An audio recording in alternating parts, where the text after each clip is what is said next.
everybody. Welcome back to episode 10 of The Drop, which is a segment from Off the Hiring Record, where we cover anonymous confessions, thoughts, stories, and questions from recruiters, hiring managers, and candidates. But like I say to everyone, it is for everyday people like you and myself, because we've all been a candidate. There's zero judgment, 100% anonymity. We really do not care what's your background, what's your industry. We are here to create a safe space for everyone. But today we have one of my coolest friends in the Australian talent community. We have Badass Badawi here with us. Hey Nat, welcome to episode 10. Hello, thank you so much for having me. What an intro. I love that. You've really put me on the pedestal, Denise. But no, I'm excited. I've seen some of the comments and stuff coming up on Off the Hiring Record on your stories, and there's a lot of juicy stuff coming through, so I'm keen to get into it with you today. Oh, there is some juicy stuff, but one of the ones we are not going to cover today is about someone asked a question the other day was what is your opinion on workplace affairs? But we're not going to talk about that today because I think it's really juicy and I'm kind of thinking, I have my own opinion on that. But Nat, as you and I were discussing before this, you are a very much loved member of our community. I've seen you Thank you. firsthand, your growth, as one of those community ambassadors about creating a safe space for everyone. So to get you on here was a no-brainer for me. And I know we kind of went back and forth with time, so apologies for that. But you're here now. So given that the format we run is where we run through a couple of questions, a couple of stories, we do a bit of banter. You ready to get into it? Absolutely, that sounds great. Thank you so much. No worries. All right, let's go with the first question. And I'm reading from the page itself that I've selected for you, Nat. And I think some of the stuff that I've picked out for you is very up your alley. So I'm Okay. quite keen to see what you've got to share with us. The first question is, Okay. right? This is a question from a recruiter. Um, as an agency recruiter, I have worked with some fucked up clients who want to not only lowball candidates, but lowball your margins along with it. Agency work is about the top biller, feels like Wolf of Wall Street some days. Is the grass actually greener on the internal side? No one better than to answer but you, Nat. Take it away. That is a juicy question. And right off the bat, I'm like, okay, how honest do I get with something like this? Because I didn't have the Wolf of Wall Street experience. I was really, really lucky. I was in a fantastic agency environment, but I also had a lot of friends in agency, and it seemed like pretty much everybody except for me was copying that like classic Wolf of Wall Street agency experience. Let me tell you right now, I've got a really, really soft core, so I probably wouldn't have made my first 3 months in recruitment anywhere else but at Circuit Recruitment, where I worked for like 5 years. And I definitely wouldn't have made it past the 2 year mark even. I would have moved internally way earlier if I had have had that experience. So I am speaking from a slightly different perspective. Mm-hmm. The reason why I made the move personally to um, into internal was not because I felt like I had like all this really intense KPI pressure and I couldn't bill and I was being treated like crap, or there was a toxic work environment. It was nothing to do with that at all. I was just getting a bit restless, and for me it felt as though I feel a bit silly talking about it now, because at the end of the day, I really made I'm a bit of a brand chameleon. If I'm in a place, I will just make my brand synonymous with that brand. So I lived and breathed agency. I was like, we have so much that we can do and change in this industry, and I can give people such great experience. I don't want to like leave. I want to be part of agency forever and just fly that flag, blah, blah, blah. Because that's just who I am. When I join a company or when I'm on something, I just make that part of my brand. I really sort of like embody that. So I feel a bit silly saying some of this and kind of feel like sometimes I'm going back on some of that. But really how I felt in agency after 5 years was that the ceiling was a bit limited. Really, I felt like I was always going to be a job filler. And as much as I'd made some really incredible relationships with clients, my ability to affect change in their organizations from a talent strategy perspective was super limited. And I was actually having really productive conversations with my directors on how I could maybe turn my role into some sort of more consultative role. And they were super supportive on that. And they were so willing to let me like experiment and do some stuff in that space. But then the job at Andromeda came up and I was like, this is way too good to be true. I have to just grab this with both hands and not let it go. And so that's how my foray into internal went. And the grass is definitely a bit greener. I remember I was having this really interesting conversation with a really good friend who was internal at the time. And, you know, she'd done similar to me. She'd done her time in agency. She was quite successful, moved internal from more of like now works in more of like a strategic capacity, which is exactly where I want to be as well at Andromeda. And she said to me, Nat, and I will never forget this, and I think that is the truest thing that I've ever heard in my life.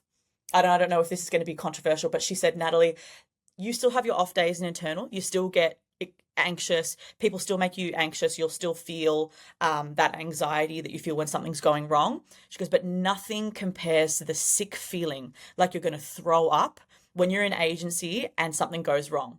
And she's so right. Like, they're two completely different types of anxiety. Yes, I have my anxious days at Andromeda where I feel like I might not be doing enough, or, you know, maybe I'm struggling to get something over the line, or, you know, I'm worried I'm not doing a good job, imposter syndrome, all that. But nothing compares to the anxiety and that physically ill feeling I would get in agency when a deal's about to topple over, when a candidate pulls out at the 11th hour. And I don't know what it is about that psychosocial dynamic you have between you and the client, where you're that middleman, you're responsible for everything. It's like everything's on you. And so for me, I love being free of that feeling. It's the best, just being like, well, if something topples over, like, it's kind of like us against the candidate rather than me being stuck in the middle and being blamed on both sides. Something I haven't quite picked apart I guess like the psychological stuff behind how that feels, but it's a completely different lot of anxiety, and it is a lot easier internally to deal with that, for sure. I feel like what you were just describing was you kind of describing how I felt like almost like maybe 10 years ago working in Yeah. agency. First of all, shout out to the circuit group. They were one of the first people to actually allow me to come in and run a workshop. Nat, you were there back then as well, so I definitely have a Yeah. special sort of corner for circuit group over there. But you know what? You made a very important point. You use the word job filler. I won't Mm. lie. I sometimes feel like I'm doing the exact same thing, even in an internal role. But the only difference is, and back to what you just said, is we have more control over the outcome. We Yeah. can influence, we can be strategic, right? Even though Yeah. some days might just Totally. feel like we're kind of more like an agency as well when it comes to just, you know, finding people and putting them in. But I also feel like when I used to be an agency, and look, I've worked in a few companies who were calling themselves consultancies, but they were pretty much like an agency. The lack of control over how we can actually, because you always have like a BD or an account manager right up front. And I remember I had an account manager that I was working with, and the amount of work people don't see that goes in to find people to put the top three in front, and then Mm. nothing.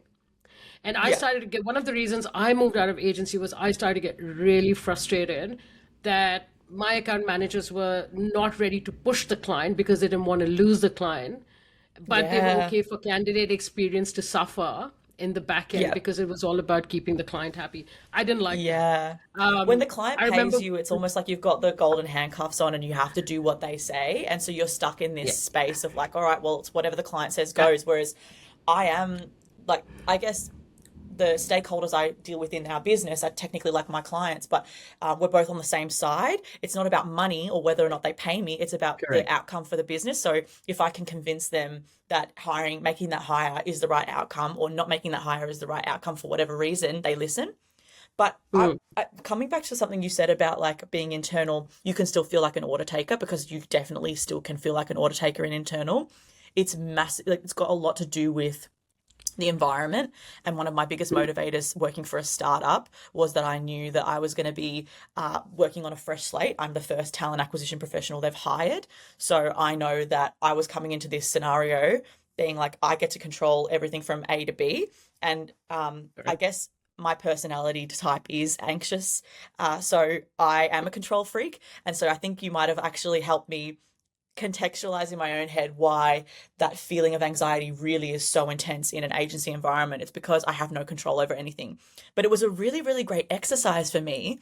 Doing 5 years in that environment, it really knocked Mm. the fear of not having control out of me. It was this great opportunity. Circuit was the perfect safe space for me to experiment with how I wanted to deal with that area of my anxiety. And if I can get a bit personal here, if you've got the time Mm. for it, I had this really interesting experience a couple of years into my employment with Circuit where I asked my directors, like, why the hell did you hire me? I was a science person. Like I had nothing to do with, or Yeah. any of recruitment. And they said, you were really honest in your interview. You told us that you were anxious about taking this job and that, you were a bit of a control freak and that's really hard. It's hard for you to have things that are out of your control. But you said that this job would be a really great opportunity for you to overcome that. And that's what my whole entire experience in agency was. I just became so confident because I kind of came to terms with the fact that in agency and in recruitment in general, you only have control over like this much of the process. The rest is kind of like you have to come to terms with. If you want to enjoy your job, you have to come to terms with the fact that you have to let things go with the flow, and influence Correct. where you can, but accept where you can't, and just preserve your relationships with people. That's the most important thing. I love the last part, preserve your relationships, because that's where I felt like I was kind of, I couldn't move forward from that. Because I remember once I was talking to one of my account managers, and we were pushing to get some feedback from one of the big sort of state government clients that we were working with, and I had done tons of work on that, and Mm, crickets. And I remember mm, having my one-on-one with the account manager. I said, look, this is happening a lot. And their response to me was, it is what it is. And when they said that, I was like, nah, that is my sign to get the fuck out. Because yeah, if this is it, then I can't do this, because I'm a relationship driven person as well. And I can't be doing this. Like I can't be successful, and I can't make anyone else successful in getting this across the line. You yeah, you touched on something around obviously being in a startup lens, right? I feel like you're right, everyone comes in with a blank slate. You have more freedom to do what you need to do to make sure that what the foundations that you're building are going to be yeah. successful for the next 6, 12, 2 years even, you know. Yeah, So absolutely. And I'm yeah, yeah, constantly using the same line on my stakeholders to give them an understanding. Like I find that it really helps to give people an understanding of your mindset. So I'm constantly saying correct. to people, look, when we're going into this discussion, you've got to understand that I am coming from the perspective of candidate experience. I want our brand to be incredible, and not everyone's going to have the perfect experience with us, but I want it to be the best it can be. So when we're having a chat and Correct. you're telling me you want me to do this, when I push back, I'm going to push back because I feel like it's not going to be a good experience for people. And so you have to understand my headspace, my mindset. So anybody who's struggling to be an influencer in their business, just explain to your stakeholders. I'm not saying this is going to be a magic pill, but if you explain to your Mm, stakeholders, hey, I want to push back on this, and this is why I don't think it's going to be a good experience, and we're going to struggle to hire. That really mm, helps. That line. yeah. I do have to say, and I have got to give agency recruiters credit over years. I have seen fantastic agency recruiters like yourself move from agency into internal. Where I've seen it go really bad is when internal try to go into agency again. I just feel like the grit, the tenacity that agency recruiters bring, not that we internal people don't, but we would Yeah. struggle to go back into agency, Oh, right? totally. So, yeah, I don't yeah. kid myself. I know I would really like if I didn't have my role at Andromeda tomorrow and I had to go back to agency, I would really struggle to bring that energy again. And it's not because I wouldn't don't love talent and I don't love recruitment, I don't love people anymore. You're right. I think it comes down to the fact that you just need that grit. And I think Mm, actually, if I can make another controversial statement, I think that's maybe why you see a lot more male directors in agencies. Leading 100%. business. There are some don't get me wrong, there are some fantastic female-led agency businesses out there. I've seen quite a few in my time. They're making waves and they're doing things differently, and I love it. But on a whole, on average, I don't know any stats around this. I'd be curious to know. I think you get a lot of male directors, and I think it's because females tend to feel things a little bit heavier. And so we kind of get into this headspace of like, I can't do this. I can't treat people like crap. I can't force someone to like, I really struggle with the idea of coercing someone into taking a role. I can't do that. That's their agency. Whereas I think like you get a lot more of that.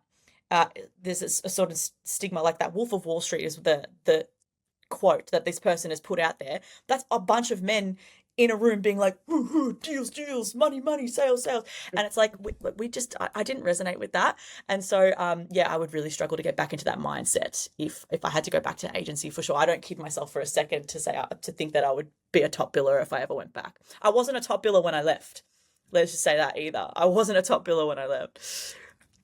I love what you've just said around obviously the controversial side of things. And yeah, it seems like, look, I don't know who put that in there, but we've seen on LinkedIn, there have been agencies where they party hard. But you know what? To each their own. There was another point that I've just lost my train on. Oh, actually, yeah, when you were talking about obviously there are more males in it. And this might be a discussion for another time. Yeah. Lauren Sharp and I were actually talking about this the other day about menopause, perimenopause. Why don't we actually, Yes. because as women that are getting older, we face these things. These things have a big impact on how we interact with people. Nine out Yeah. of 10 times we don't want to interact with people because we're feeling a certain way, but we can't say it. And that's where the Yeah. emotions tend to come in as well.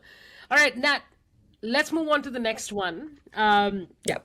I think, again, this is very much for you being that ambassador. You are so obsessed with, in a good way, obsessed with making sure that you rally the community together. You're part of Melbourne Talent Meetup, just celebrated your 10-year anniversary.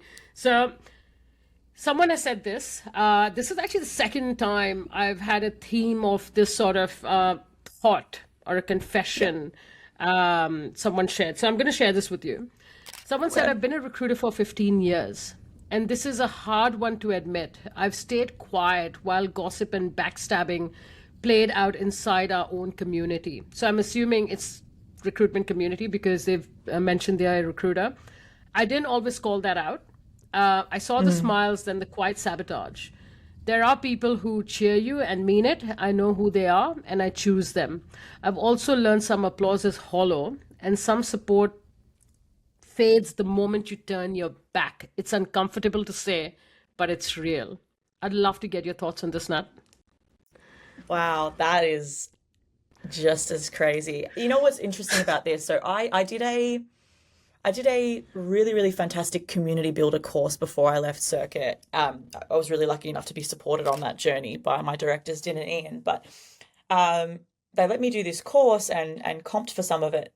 It was about how do you go, it was called the Community Collective. It was amazing, like 8-week program. And we address some of this in it about like when you're building a community, you're inevitably going to come across conflict. You're going to come across some people who don't feel like it's a psychologically safe space. And it was really, really interesting. So they talked about how the number one reason why people might not contribute to a community, because in communities, as you build Slack channels, there might be a whole bunch of people, but maybe only like your top 0.1% of community members are the ones who are constantly posting in Slack channels. Everybody else is kind of like lurking. The reason why that happens is because psychologically unsafe spaces sort of start to pop up. So the number one reason why people might not contribute to a community is not because of, they don't feel engaged or anything like that. It's because their fear of being judged or their fear of, having things not go down well. So, and I'm part of a lot of really great Slack communities. Some of them are super active. Some of them are super quiet. And the ones that are really, really active are the ones that I can tell they have moderators and mediators consistently on top of any behavior that seems as though it can be interpreted by the community as unsafe or not creating a safe space. And they're the ones who have messages popping off every week, people actively contributing in channels, people posting jobs, all this sort of stuff. And it's a lot of effort to mediate a Slack community. It's actually one of the reasons why I haven't bothered to create one for the Melbourne Talent Meetup. We talked a little bit early on around having a Slack, inviting people to a Slack channel, having maybe a WhatsApp. But I think it's really, really easy for common cyberbullying behaviors to go unchecked. And I don't have personally, unfortunately, the time, energy, or the ability to police anything like that. But without calling anything specific out, but like I have been part of other Slack channels where I've seen really like salacious stuff being posted. And yeah, it's a real shame because you can tell that there would be people who would see that and go, well, this space isn't for me anymore, or I thought that it was this kind of community. Clearly, it's not, or clearly it's another. And don't get me wrong, there's a part of myself, I'm not perfect. There's a part of myself that I'm not proud of, that loves the spice, loves the juice, wants to squeeze every bit out of the orange because I'm like, tell me more. That's, like, I guess a part of my inner child that enjoys, all of that stuff. But at the same time, I do like to think that we like, especially at the Melbourne Talent Meetup, we'd like to keep a balance of like, cool, I'm interested in hearing what's going on in the community because people will always feel a certain way whether I agree or not. But when it comes to how I present and how I present the meetup and the safe space I'm trying to create, there's a level of diplomacy that I will always try and uphold. And yeah, that's actually the biggest reason why Melbourne Talent Meetup doesn't have its own Slack channels. It's really, really hard to police that shit. It's one of those things that goes under the radar. So I'll give you an example of myself because I sort of resonate with this person, but I also feel like there is so much in our community that, like when you think of ITAs, right, what Lauren and Craig are doing is where we're celebrating our community, in the right way. Yeah. But I've also, and this is me, again, where there's a very small, I would say like maybe a 2% out of the 100% where, we've been part of chats or seen someone say something about someone, and I've always tried to remove myself from the conversation because I'm like, if I say something, I'm probably egging this on. Yeah, But sometimes I feel like exactly. it's staying quiet. Sometimes I feel like you got to choose your battles, and sometimes Yeah. choosing your battle also means staying quiet. Sometimes, It's hard as well though, because I think, I see both sides of the coin. On one hand, people's behavior is the type of behavior that gets other people wanting to be like, what the hell was that? Why would they do that? Why would they, right? So it's like, I feel like on one hand, I'm like, everyone's responsible for their own perception. So, sorry, actually, that's actually completely incorrect. You can't be responsible for people's perception of you. It's the opposite. So like, you just do you. People will perceive that a certain type of way, but the flip side of that is that like I always try and I guess interact with people in a way where I hope that if I'm not in the room, the way that they speak about me is really positive, that they have nothing but good things to say. That's kind of like the filter that I try and filter all of my behavior through. And that's why I would hope that, behind the scenes, people would talk about me really, really positively. So if anybody is struggling with, they feel like they've been bullied or targeted, I'm not saying that it's your fault because it's definitely not. Like, you can't control how other people are going to perceive you. But at the same time, it might be worth looking into like why this scenario has arisen. Is it because maybe there's been some behavior that has made people feel uncomfortable, or you put people on the back foot, or you've maybe offended somebody? Maybe it's worth addressing that with them directly and being like, hey, just employing some basic conflict resolution, like, are we all good? Just want to make sure that you don't feel a certain type of way, and like taking a bit of, trying to take a little bit of control over that. I don't know whether that's good advice. I'm not a psychologist or psychiatrist, but I'm no. really fascinated. I'm really fascinated about why people interact the way they interact, and I think a lot of the time it's worth doing some soul searching and figuring out like. But if you're the one perpetrating, it's also the flip side. If you're the one perpetrating and you're the one who's like out there doing some cyberbullying, it'd be worth sitting there and thinking, why do I feel the need to make this everybody's business when maybe I just have a problem with me and one person? Maybe we can sort that out offline. Between us and figure it out ourselves. Why do I feel the need to make this public and rally people against somebody else? Because that's really not the right thing either. So I think if everybody was just a bit reflective of how maybe they come across, I'm explaining something that's quite ideological and probably not possible, but I think that everything would be a little bit better. I think the other thing to add on to that now with what you said is social media is a blessing and a curse. Yeah, Right. totally. I'll give LinkedIn as a prime example. I don't post as much as I used to because I'm now so pedantic about what I'm putting out there. It needs to be of value. But again, as a worrier, I'm an overthinker, so I'm always worried about Same. people's perception about me, right? Yeah. But I've also realized the older I get, I'm like, if you're using a platform like LinkedIn to put it out there, you don't have control over what people think and Yeah, say about you, exactly. because you can't make everybody happy. Yeah. But are you putting things that's going to be controversial? That's the other thing. And I think just reading into what this person was saying, because this actually came about 2-3 months ago, is like, to your point, what is making them feel a particular, why are they feeling like that? Did someone make them feel like that? Did they hear something? And I think sometimes we are just in that mind phase of, the mind frame of live and let go, let it be. There's nothing that I need to do about this. Like, it's water off Yeah. a duck's back. Like, I don't know this person, they don't know me well enough. We just need to move on, So, Yeah.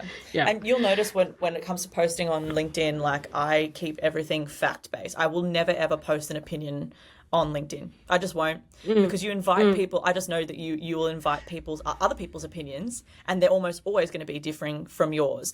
No one's going to have the exact same form of the exact same opinion. People might align with what you're saying, but they'll have maybe a different spin on it. And then that's what creates like the cesspools in the comments and stuff like that. So I will never post an opinion. My opinions are mine. They're for me and, my close circle of friends in the industry. If I have a safe space to talk about it, that's great. But it's not something that people can then screenshot and share and blah, blah, blah. So I think, if everybody just sits with their behavior, sits with how they think, feel, and think, does it have to be everybody's business? But I also think that, rage baiting and, all of that sort of stuff is actually a marketing tactic now. So I think that, sometimes it's important if you're feeling offended by what someone's posting, sit back before commenting and engaging and just think, is this person just trying to get my attention? Because a lot of the time I think that's actually what's happening. Understanding like the deeper aspects of brand building and stuff like that, and seeing a lot of brands actually at the moment, like the Good Genes, the American Eagle ad or whatever it was with Sydney Sweeney, and a lot of other stuff. And, there was a really interesting Elf ad done with Matt Rife, the comedian. Like that, these companies are shooting themselves in the face, knowing full well it's still going to make their stock prices go up, and they'll just do the reputational damage over time. It'll just even out. So just be aware that rage baiting people and being controversial is actually a brand now, and people capitalize and they make money off of that, and they get viral off of that. And so it's important that you sort of, for your own mental health, know when to engage and what not to engage with. Sometimes it's just Don't marketing. be a bot, be a human, isn't it? Yeah, totally. Yeah. Totally. Yeah. Well, Nat, thank you so much. This was it. Like I just said, pretty quick, and I'm so glad I got you on. As I always call you, Nat Bad or Badass Badawi. So thank you so much for spending time with us. And look, what's next on the agenda for you in terms of community building? Oh my gosh, that's such a good question. I think me and the guys at the talent meetup, Stefan and Matt, we're just trying to focus on putting out some more high quality events for the rest of the year. We've got ITAs coming up, so we're going to do a pre-drinks with that. We've got a really exciting collaboration coming up. Potentially having a Zendesk host. That might not be official yet, so I'm not sure whether I can actually say that. But yeah, we've got a couple of really great events coming up, and I think we're really working on how do we make like the trivia a yearly thing, and not just making it all about professional development. How can we incorporate a little bit more fun and connection into it, and continue for it to be a safe space for everybody to connect. Yeah, I have to say the trivia is by far my favorite part of MTM, besides obviously connecting and having a good time with everybody. But that trivia thing, like, it's phenomenal. I love a good trivia, fun, right? but just to get everyone in, and then Della's got this amazing stage presence. But yeah, look, Nat, thank you so much. And this episode is going to be live by next week, so I will absolutely be tagging you in that. Thank you once again. Thank you. Thanks for having me. Anytime. All right.